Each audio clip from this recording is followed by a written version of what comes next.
Hey folks, it's Emma over at Retro Dodo, and today I'm going to show you how to win Mission 6 in Advance Wars Reboot Camp. Okay, so I'm not going to sugarcoat this for you. This will be the toughest battle you've done since starting the game. Obviously, if you've played Advance Wars before, then you'll probably already have a strategy worked out and be able to smash through this no problem. However, I hadn't played Advance Wars before and found this frustratingly difficult. My problem was I naturally tried to get to the enemy HQ, which is like a suicide mission, simply because Eagle has so many air units coming at you, and the moment the enemy infantry catches the neutral base up in the upper left hand corner, you're done for, because then it will keep churning out so many different ground units. Even if you wipe out the infantry that's stationed there, it'll just keep making more units. So that is the key to winning this battle, at least as far as I'm concerned. And it's the only way that I've ever won this mission, and I've probably won it 3 times in all.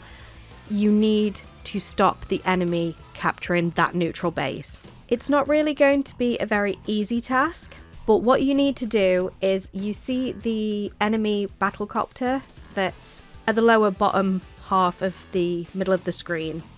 So it's directly across from my red battlecopter. Use your battlecopter and damage it, then use one of the anti-air tanks to completely wipe it out, because once that's out of the way, fantastic. Then what you want to do is get one of your infantry units and pop it into the transport copter, and then move the transport copter to the final square of the first island you land on. That's because the missiles can't get you, the copter can't get you, you're out of attack range for most things, so nothing can take your transport copter out before you even have a chance to get infantry over to the other island. When it's your next turn, what you want to do is get the transport copter over there and position it so you can drop your infantry directly on top of the neutral base. You won't be able to capture the base on this turn, but it doesn't matter. The important thing is that you're stationed there and that the copter is directly underneath you. I'll warn you now, you're probably going to have to sacrifice this transport copter if you go this route, but it is worth it, because again, it's the only way that I've sussed out this map. You'll notice that my transport copter has been sacrificed. I've not found a way of not losing it, so if you've got any tips for that, please leave them in the comments, because I'm genuinely curious. However, you'll notice that because of where my infantry was positioned, they were able to wipe out the enemy infantry. So yes, it's more likely that this tank and fighter are going to take out my infantry, and it turns out that they do. But that doesn't matter, because that means the enemy can't capture that base, so they can't produce any more of their tanks. And because all the other enemy infantry is on the other side of the battle map, and you've been taking them out successfully each turn, there's not many of them left, and they're not going to make the arduous journey to that neutral base. So it will always stay neutral, but that doesn't matter. The main thing is you've cut off that supply for the enemy. Obviously, you've got more than just the enemies that are trying to get the neutral base. You've also got the ones lower down trying to attack the island that you start out on. So what I would say is, in your first turn you want to have taken out the battlecopter like I mentioned before, but also have damaged the first tank that's in your way. That tank will retreat, as you can see in the video, but your medium tank has done it a lot of damage, so the next time you're within reach and you can hit it, it'll be wiped out. You also want to move some of your anti-air tanks forward as well, so when the enemy fighters come your way, you can at least take out one of them.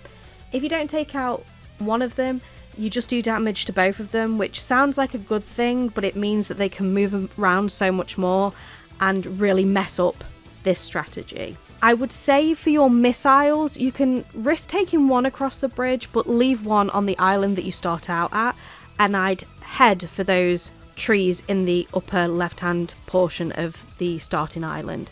This is because if you get it right on the edge, you should be able to attack any of the enemy infantry or tanks that are on the lower portion of the neutral base island. If you don't understand what I'm saying, just watch the video, it will all be explained and make perfect sense. You want to just make sure that you can take out as many of the air units as possible, because they do have an extended attack range and can do so much damage even if you're prepared for it. So as long as you strategically pepper them across the map as best you can, you should be able to take them out quite quickly, so that towards the end of the battle, all you're dealing with are ground units, so tanks, artillery, that sort of thing. At this stage of the mission, we're in endgame mode. What I would suggest doing that I didn't do very well is capturing as many bases and cities as you can as you make your way along the road. Simply because by doing so you'll get more funds, so that means you can churn out more ground units, which is great just on the off chance that you struggle to take out some of the fighters or battle copters, or if you find any of the medium and other tanks of the enemy too difficult to wipe out as quickly as you'd hoped. However, once that final fight is gone, taking out the enemy ground units shouldn't take too long at all.